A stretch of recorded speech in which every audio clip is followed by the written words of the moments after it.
Good morning, everyone. I am Mitali Paik, Physics faculty. So, today I thought I will teach the first chapter of 12th standard, which is known as electrostatic force. So, we will move to the first slide. Yes, you can see on the screen there is electrostatic force. It has 7 subtopics: frictional electricity, properties of electric charges, Coulomb's law in vector form, units of charge, relative permittivity or dielectric constant, continuous charge distribution. Under continuous charge distribution, there are 3 subtopics: linear charge density, surface charge density, and volume charge density. This is the introduction. So now we will move to the next slide.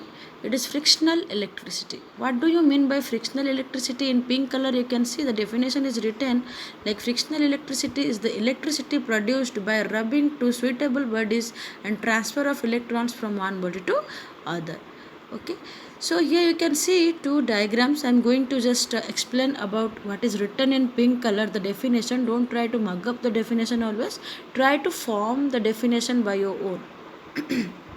So here you can see on the left hand side there is a blue color glass rod and it is rubbed by a silk color cloth. Okay, so there are certain materials in nature which are their original charges. So in glass rod, basically glass rod is negatively charged. Why? Because the electrons are loosely packed here in the glass rod. So when we will start rubbing the silk cloth with the glass rod, as comparison to silk cloth, the glass rod has electrons loosely packed. So after rubbing the silk cloth with the glass rod, what will happen? The glass rod will transfer its electron immediately to the silk cloth. Since the glass rod is sharing its electron to the silk cloth, then what will happen? It is losing electron. So after the loss of electron, the glass rod will become positive charge. And silk, since it is accepting the electron, so it will become the negative charge. So that's why in the diagram you can see, but originally the glass rod was first it was negative, but after sharing the electron with the silk it will become positive, and since silk is gaining the electron it will become negative. So in the diagram you can see the glass rod, it is represented as positive charge after rubbing. Okay, so now you come to the right hand side.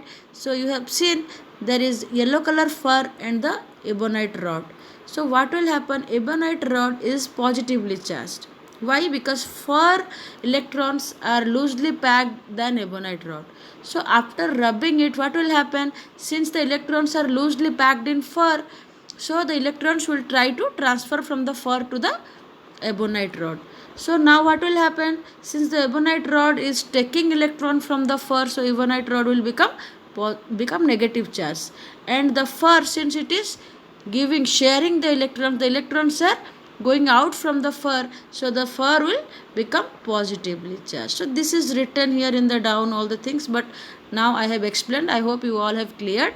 So the substance which lose electron, it will become positive, and the material or substance which accepts the electron, it will become negative charge. Okay, now we'll move to the next slide. It is very important to note that the electrification of the body, whether it may be positive or negative, is due to transfer of electron from one body to another. So here in down you can see two columns are there. In one column, glass, wool, ebonite, dry hair, flannel, it is written in green color. Why? Because originally they are positive charge. And column 2 you can see silk, amber, ebonite, rubber, plastic, polythene and comb, they are negatively charged. But after rubbing this positive with negative, then the charges exchanged. Clear? Then we'll move to the next slide, the properties of charges, which is very important.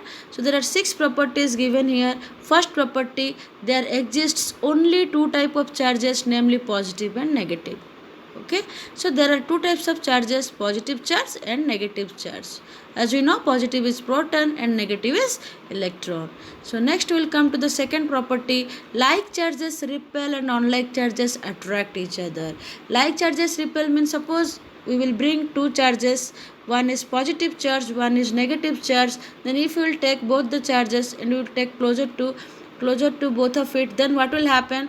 Then since they both are unlike charges, one is positive, one is negative. So if we will keep them, then they will try to attract each other. Similarly, if you will show the negative charge of one body and negative of other body, then what will happen? They will repel each other. That is the second point. Like charges repel and unlike charges attract each other. Now we will come to the third point. Charge is a scalar quantity. Scalar means the quantity, the physical quantity which is having only magnitude is called scalar quantity. Okay. Then we will move to the fourth point. Charge is additive in nature. That means if different charges are given, then like normal addition we can add the charges. One example is given. You can see there are three charges. One is plus 2 coulomb, one is plus 5 coulomb, one is minus 3 coulomb. So if you want to get the net charge, so you have to add the three charges. So plus 2 coulomb plus 5 coulomb is equal to 7 coulomb. 7 coulomb minus 3 coulomb, it will be plus 4 coulomb. Okay.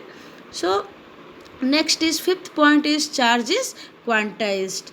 That means Q is equal to plus minus Ne. Q is denoted as the symbol of the charge, and plus minus Ne. What is E? E is the electron value. What is the electron value? 1.6 into 10 to the power minus 19 coulomb. It is written in pink color in the bracket, you can see. So what will be the Q value? Since charge is quantized, so you have to multiply the natural numbers. What are the natural numbers? 1, 2, 3, so on. So you have to write the charges in the form of plus minus Ne. That means if it is 2E, then how you will write? 2 into 1.6 into 10 to the power minus 19 coulomb. So it will become 3.2 into 10 to the power minus 19 coulomb. So it will be expressed like this. Then next is sixth point, charge is conserved. What do you mean by conservation? You have already read many times, conservation of momentum. So what is conservation? That means the algebraic sum of positive and negative charge in an isolated system remains constant. I have already told that glass rod and the silk cloth, while rubbing, before rubbing, the algebraic sum of the charges is equal to after rubbing the algebraic sum of the charges. That is known as conservation of charge. That means last point, charge is conserved. Clear? Then we will move to our next slide. It is Coulomb's law. So what is Coulomb's law? Forces between 2-point electric charges. Here see in the diagram there are 2 points. One is Q1, one is Q2. In green color right hand side you can see one is Q1 charge, one is Q2 charge. They are separated by a distance of R. Clear? So there will be definitely a force. It may be attraction, it may be repulsion. It depends upon the nature of the charge. Clear? So the force, we know each and everything in this earth, they have the attraction property. They have the force. Every material has the force. It attracts other material. Only the thing, we are not able to see the force of some materials, and some materials we can able to see the force.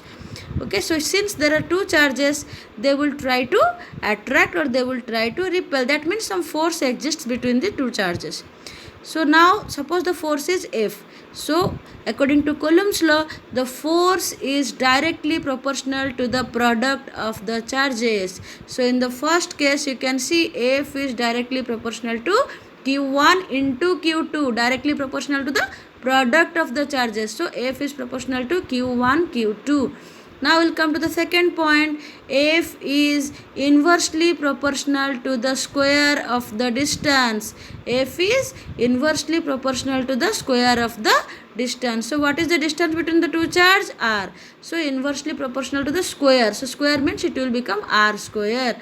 So F is inversely proportional to R square, or we can write F is directly proportional to 1 by R square. Either you can write inversely proportional to R square, or you can say F is directly proportional to 1 by R square. So if we will combine the two equations, we will get F is proportional to Q1 Q2 by R square, or F is equal to K Q1 Q2 by R square. What is this K? This K is a positive constant of proportionality called electrostatic force constant, or we can say it is Coulomb constant. So in vacuum, the value will vary according to the medium. So in vacuum or air, the K value will be 1 by 4 pi epsilon naught. This epsilon naught is the new term for you. This epsilon naught is known as the permittivity of free space. Now we'll move to the next slide. that is for air or vacuum. In medium, K equal to 1 by 4 pi epsilon. That was epsilon naught. Since it is in vacuum or air, it is constant. But in medium, it will vary. That is 1 by 4 pi epsilon, where epsilon is the absolute electric permittivity of the dielectric medium, or we can say it is dielectric constant also. It is either absolute permittivity, electric permittivity, or we can say dielectric constant. So K will be epsilon R, which is equal to epsilon by epsilon naught. Epsilon naught is what? That is the permittivity in air or vacuum, and only epsilon is what? That is the permittivity in some medium. So if we are dividing that permittivity of air with the permittivity in medium, we are getting ER, that is epsilon R, that is known as relative permittivity. So in vacuum, force equal to 1 by 4 pi epsilon naught Q1 Q2 by R square, and in medium, F is equal to 1 by 4 pi epsilon naught epsilon R Q1 Q2 by R square. Then what is the value of epsilon naught? The value is 8.8542 into 10 to the power minus 12 coulomb square per Newton meter per meter square. So this is the value given. If epsilon naught value is this much, if I am going to replace the value in 1 by 4 pi epsilon naught, so the value we will get 8.9875 into 10 to the power 9 Newton meter square per coulomb square. Okay, then 1 by 4 pi epsilon naught, if we will solve it, it will be the approximate value. If we will take, it will be 9 into 10 to the power 9 Newton meter square per coulomb square. But dear children, you don't know, actually you have to be clear about this permittivity. What is permittivity? So I will just give some small example. What is the difference between relative permittivity and absolute permittivity? Clear? So you can see in the first case, two charges I have kept. Only the medium is air or vacuum. They have this distance r. So since they are positive charge, you can see the force is repelling, isn't it? That's why the arrow mark is given away. They are moving away from each other. That is, they are repelling, because we have already known the properties of charge, that like charges repel each other. So what is the force in this case? Fa, since it is air, so force in air is equal to 1 by 4 pi epsilon naught Q1 Q2 by R square. Listen it carefully, this is very important. So in the first case, the force in air 1 by 4 pi epsilon naught Q1 Q2 by R square. Clear? So now what I will do? Now I will change the medium. Clear? Now I will change the medium. Then what will happen?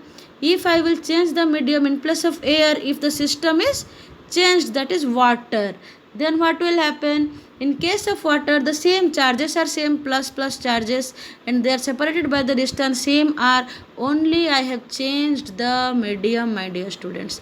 So the force in water, it will be, what it will happen? In the first case, suppose the force is 5 Newton. So in the second case, it will be 1 by 81th of 5 Newton. 1 by 81th of 5 Newton. Suppose in the first case, the force is 10 Newton. In the second case, the force will be 1 by 81 of 10 Newton. That means in water, it is 1 by 81th part of force in air. Clear? So third, you can see I have changed the medium to kerosene. Listen students, it is not in your book. Only to clear the concept or importance of this permittivity, I have taken this thing for you. So this one is kerosene. Since it is kerosene, everything are same, charges are same, they are separated by the distance also same. So what is the force in kerosene? Force in kerosene will be 5 Newton by 2. That means whatever the value in the force in air, so it will be the half, isn't it? Actually, why these things are happening? These are the inherent nature of the medium. In air has some nature. In water, due to the inherent nature of the water, this force is reduced. That means it becomes 1 by 81th part of the force in air. Clear students? That means it depends upon the temperature of the medium. This 1 by 81th, it is generally coming when the water temperature is 16 to 17 or 18 like that. But if it will, the water temperature will be 20, then it will be reduced maybe 1 by 80th of force in the air. Clear? So it depends upon the temperature or the inherent nature of the medium. and the kerosene it will be half. I hope it is clear. I want to complete my lesson today. So next we will move in the next class. So I want to close the session. Thank you very much for giving me such opportunity.